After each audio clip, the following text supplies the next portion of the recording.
Hey, if you miss us live, you can listen to us wherever you get your podcast.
My name's Tony Wood. I'm the general manager over at Fred Bean's Kia and Landlord. I just wanted to take a minute to talk about Larry Feldman at Career Changers USA. Larry and I have been working together for about the last 12 years now, and anything I've ever needed as far as recruiting, training, Larry's been right there. Larry's got me salespeople, he's got me managers, he's got me technicians even through the toughest times in the industry, and he is just the kind of guy who's going to tell you exactly what's on his mind. He's going to tell you exactly what he thinks. But Larry also has the expertise to back it up. When he was in the dealership world, he was a top performer, and that's really important to my staff, especially as it pertains to training. A lot of people can come in and teach out a textbook, but Larry has real world experience dealing with customers, dealing with situations in dealerships that we go through on a daily basis and try to train on. But Larry's been through it, so he can really empathize with the people and tell you what's worked for him and maybe what way not to go. Larry is just always at a 10. I mean, his energy level is always up there. And I think people, they just love that and they feed off of it. He's not faking it. He is genuinely excited to come in and help you. He's excited to come in and help grow your business. And he's one of those people who just really enjoys seeing dealers succeed and have a lot of fun at the same time. All right. Life is about connection. Having a support system to lean on. And roads to endless possibility.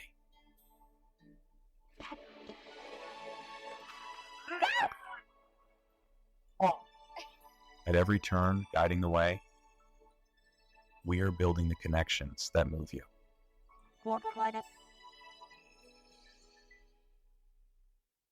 So what would your dealership feel like if your entire sales staff was literally on fire, your sales and service staff? They were nonstop all over social media, completely dominating your marketplace. They could do it in 30 days or less and then continue their education to do it for an entire 6 months or a year. You literally would completely take over the entire marketplace and no one would be able to compete with you. And that's what we can do for you. So when you're walking around your community, whether you're at local restaurants or you're going to the gym, if you don't want to be bothered, fine, you won't be bothered. But a lot of people will walk up to you and say, oh my God, I love your social media. Your staff is amazing. We love what you're doing in the community. We want to come buy a car from you. We want to get an oil change at your dealership. Your community is absolutely going to love you. And it doesn't matter what platform you're on. You could be on TikTok, LinkedIn, Facebook, Instagram, all social media platforms. You will literally be all over the place. And not only will you have ads running, but your own staff is going to be promoting your brand and promoting themselves within the dealership and within the business. So it's like running an ad times 100-fold because your entire staff is participating in the process. I've traveled all over North America. I've trained Toyota. I've trained Nissan. I've been to driving sales. I've been to Women in Auto. I get hired as a speaker for conferences at universities all over the country. And I can help change the trajectory of your dealership right now. Hello, this is Ian. And this is Jeff here at NADA 2024 with our very good friend, the one, the only, the man, the legend, Tim Hayden, the Brain and Brain Trust, the partner and partners. Hi, Tim. Well, hello, Jeff. Hello, Ian. Thanks for having me, guys. Well, thank you. Thanks for a great dinner last night. I'm still stuffed, so You bet, it man. was very nice. Yeah. Yeah. So, what brings you here? Well, to be quite honest, the Star Standard Alliance, right? Star Council general session was on Wednesday. I was invited to speak and talk about what's going on with artificial intelligence and what does dealers really need to be thinking about when it comes to data management, right? What are the opportunities they have to leverage their first-party assets that they have, which is the data they're sitting. Yeah, yeah. And what have you succeeded? Other than the great speaking thing, everybody was talking about you. It was in the newspaper and everything. Yeah, exactly. The paparazzi. 10 o'clock news here in Vegas. Exactly. Or the 5 a.m. news or the 3 a.m. Place. Yeah. Definitely had some success. Have had some, we almost exclusively work with larger dealer groups that have, usually 30 rooftops or more. So not the biggest, but we could do that. A lot of the technology we bring has been proven in the enterprise outside of the auto industry. And I think that's what people don't understand is you don't need to have a data management platform, whether that's master data management or a customer data platform that was specifically built for the car biz. You just need something that's been proven and can deal with complex data because this is an industry that has data coming from everywhere.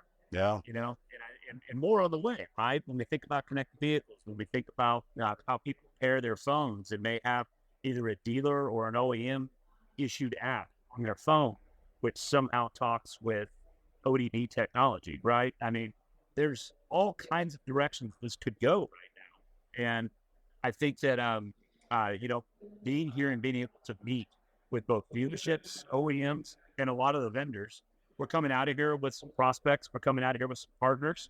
And we might have a booth next year. Ooh. Big stuff. Ooh, maybe we can get passes next year. Yeah.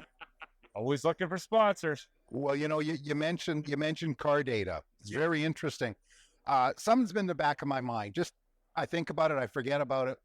But the car data is going to pick up where you go in your car. Right. Like I can only imagine as you're, in the not too distant future, or maybe now, you're driving down the road and a thing pings up that there's McDonald's 3 blocks away because you go to McDonald's a lot. Right. Well, and don't think that already isn't happening when you use Waze or you use Google Maps. Yeah. Right. I mean, the whole world has been mapped and it's been mapped again and again and again.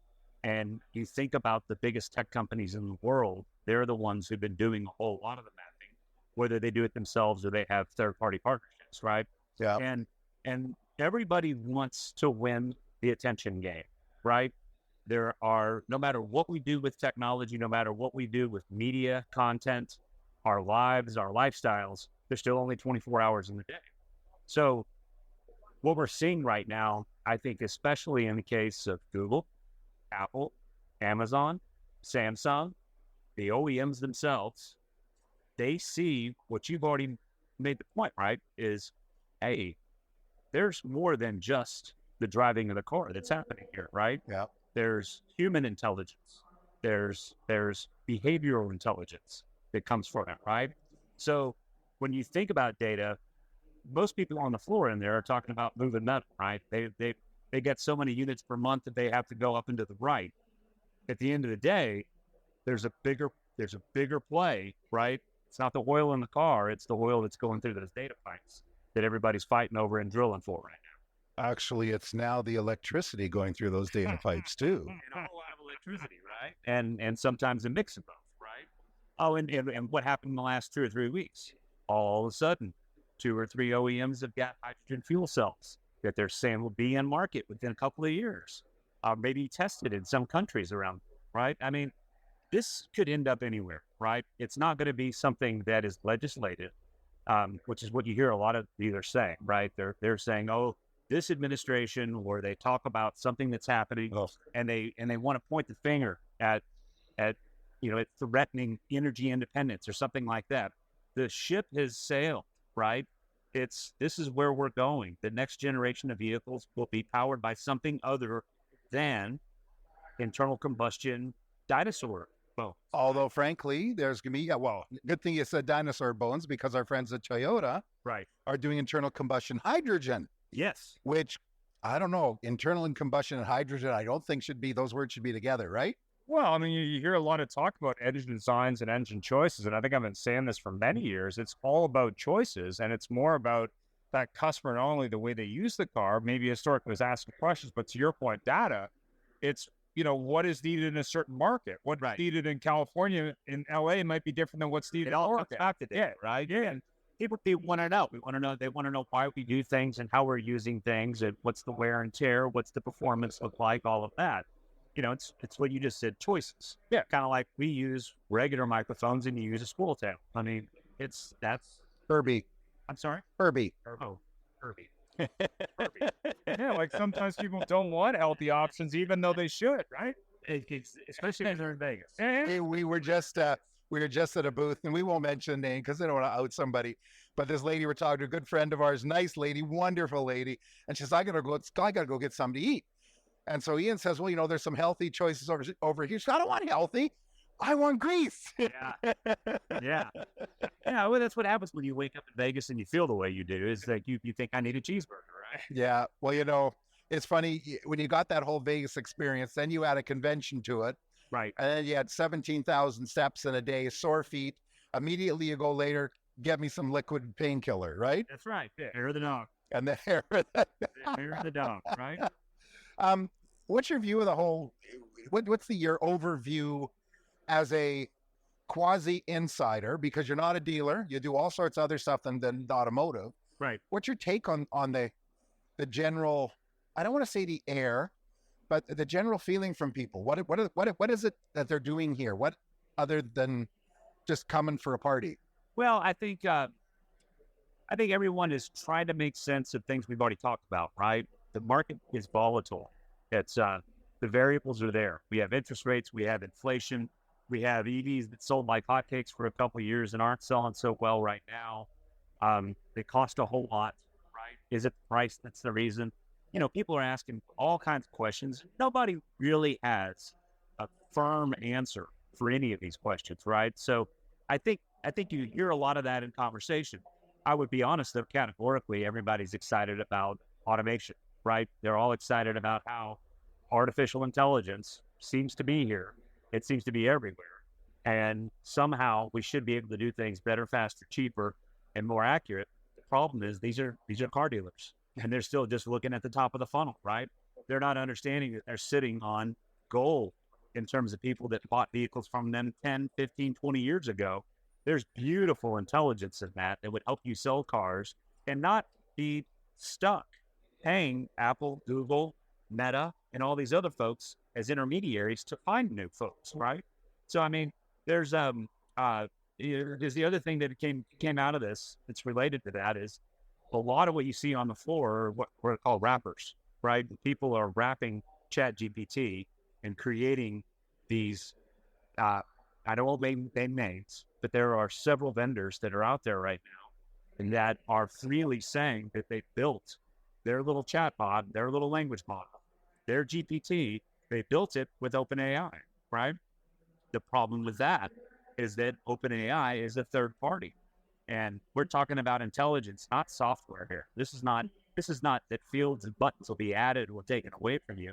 This is the fact that the core intelligence, the core information that platform uses is going to change, and it will never be trained on your data, right? Yeah. Which is what I think most people have to look at. To that end, there are a few platforms in there, including a lot of the CDPs and some of the DMSs that are starting to talk about how do we leverage applied in artificial intelligence inside the four walls and the pipes instead of going to a third party outside, right? Yeah. So I think that's just a question of maturity, right? It's those dealers that are grandfathered into the old CRMs where they didn't ever, the topic of owning their data was not a topic, Right. and now they're fighting to get their own data back. Right. I mean, it's real estate at the end of the day, Yeah. right? And all the same ways that we get litigious over real estate. Location, location, location. And the same thing with your intelligence, right? If you have data, you've captured data, you usually have some terms and conditions that everyone's agreed to in terms of your ability to manage that data and process that data. You have a whole boatload of state data privacy laws that dictate that, right? Not to mention the FTC, and we won't even begin to try to talk about the FTC and saying you can and can't do with your data. And then what the FTC says with your state data laws, with your county data's laws, and it's then the OEM wants you to do something different. Right. Or charge you for accessing your own data. Or charge you for accessing your own data, right? And you see that. That's one of the things that hinders and I think slows this industry down is because you don't have vendors that are playing very nice. They're not being very cooperative. No. When it comes down to API connections in terms of being able to say a customer record originated in one system, but now the customer is operating just another side of the business. Nowhere clearer is that fight between 50 variables, right? But there doesn't need to be a split there. It's the same customer, right? There's not a dealer in here that can tell you who their highest value customers are because they don't know. Well, we interviewed somebody this morning, and they have a product, Right. and as the car goes into service, it goes through a Tunnel. but it's a little tiny tunnel, like it's big and tall, but it's only about Lights up. 4 feet wide, lights up, takes 2,000 pictures of the car. It scans the undercarriage. Yeah. It looks for leaks. It looks for tire wear. It looks for nicks and dings. Right. And by the time it gets through this to the service advisor, they've got an entire 2,000 or 5,000 snapshots Yeah. of the car to know what's going on. And Now, there you go. there's some machine learning work there to look at all that. Right? Exactly. And then at the same time the advisor gets it, the service manager gets it, the used car manager gets it, the GSM, the GM gets all this information on somebody. Right. It pops up on their screen. They have a bright blue Corvette there. So the used car manager goes, I got a guy looking for a blue Corvette. Mr. Jones, well, and there's one problem. AI, all this other stuff, there is one individual intelligence. Yes. And you can have AI reach out with the most human sounding voice. We would love to talk to you about your car, but that could never replace, hey, this is Jane, the used car manager. Right. See, I'm being very equal opportunity. And I very much want to talk to you about your car. I do have a potential buyer for your car. That's a big difference than the humanoid sounding. Totally. I think the FTC has a thing or two to say about you doing robocalls, right? You using AI to come up with fakes, right? Representation of a human, and the claims that voice would make to a customer, right? So there's nothing wrong with that. I mean, that's the kind of AI regulation or AI governance that has to be in place, just so things don't go weird, right? So I think it's fascinating that they have these capabilities. To the point I just made, though, the people that have got this wonderful X-ray vision tunnel, it's looking all over the vehicle, right? They need to also have all their API documentation ready to go to talk about how that data can go somewhere else, to a CRM, to a customer data platform, maybe to an inventory management platform, any of these other things that you have in place. We've got to understand that the opportunity, whether it's the VIN or it's the customer, those are the stakes, those are the fuel for the business, right? And because of that, we need to democratize who has access to it and how it's leveraged. I like that. Democratize. It's right there with the algorithms. Oh yeah, I mean, how creepy would it be if Henry Ford called you after they scanned your car and said, "Hey, we have a buyer for your car." And he's been dead for a long time. Yeah. Yeah. Well, here, what's going to be even crazier with that is Don and Joe are going to start calling you very soon. Yeah. And that's going to be interesting. Yeah. Yeah. No, I mean, I think, the thing that's going on with big tech AI, what Apple bring to market sometime this year, which is the program name for it. It's Barrett, right? That's the project name for it. Something that'll live behind Siri, that will be able to, as ferrets do, dig down into all of your data and be able to answer any question you have. Read an email for me from 5 years ago, kind of thing, right? Sounds nice, right? The thing is, again, they're going for the win on the attention. The more we start to talk to these things, the more time we spend with them, the more utilitarian they become, the more they're trained on us personally. Same thing with Google and Gemini, right? Both of these products launch sometime probably in Q3, which is not coincidental when Google is going to finally deprecate third-party cookies, right? This is all connected. Google Analytics 4 was not a replacement for Google Analytics. GA4 was you opting in to make their intelligence brighter. I'm going to say my favorite name the whole time we talk about AI, John Connor. Yeah. We need John. Come back, John. No. It's like when they ask you those questions to verify you in the pictures. Right. They're doing that to study and to get better at doing that. It's not about verifying you. It's about gathering that data on how people look at images. Well, we opt into these systems. I mean, I'm a Clear Plus user, right? Yeah. Which means that I get a rental scan. I go to a football game when I'm at the airport. I don't have to show a driver's license. I don't even have to show anything but the barcode on my phone for the ticket one time, right? And then again, just to flash it. They don't scan it. Yeah. To flash TSA because my eyes have already been confirmed and the clear person says, hey, he's good to go, right? That's happening in a lot of places, not just facial recognition. So this gets into John Anderson. I can remember him. Talk about John Connor. We've got John Anderson. I think it was Tom Cruise. Yeah. Oh, the Minority Report. Yeah. Got his eyeballs to in. You got the other guys. Dr. Yamaguchi or whatever the guys did. Yeah. But this is where it's headed, right? This is personal, identifiable information, right? Which right now, the state of things is I have your email address, cell phone number. I can know if you're gay or straight, Catholic or Jewish, or what magazines you subscribe to, what kind of car you drive, how many kids you have. I can find out all those things. Your credit score, I can find all of that. How many Social Security? So we talk about retinas. We talk about other things. This is all happening in real time, and it's something we can stop. No, not only that, when you look at some of these sci-fi movies, and a lot of people like to use those as examples, you also got to look at it and say, at what point does some of that stuff start to say, okay, maybe we're moving this too quick, right? I think some of the government guys are sort of saying that, pick your party, but at the end of the day, I think some of it, you have to put some roadblocks to see if it even makes sense, right? And that's going to be the interesting part, I think. Well, and that's where we get into learning and deep learning, right? Yeah, with data and with AI models. Yeah, right. That's the thing is as the more we play with these things, I'll just use an example that's right back in this industry. People who don't think that self-driving vehicles are going to happen in the next decade. A lot of people don't think that's going to happen, and not in the state that they will in a decade, but they'll be here before you know it. Because guess what? Most of us are playing with adaptive cruise control and lane assist all the time with our vehicles, but at the same time, we're also using Google Maps or we're using Waze, and these things are being correlated, right, in real time. Uber sells their data to tractor manufacturers, right? I mean, they're not a transportation network company; they're a data company. Oh, they all are data. Everybody's moving to data companies. They data companies that gain their data from X. Yeah. Well, that's when I spoke at Star the other day. One of the examples I gave is the X companies, right? Yeah. Is the X companies. There's 3 million cars, 3 million Teslas that are connected in real time to Dojo, which is a supercomputer, right?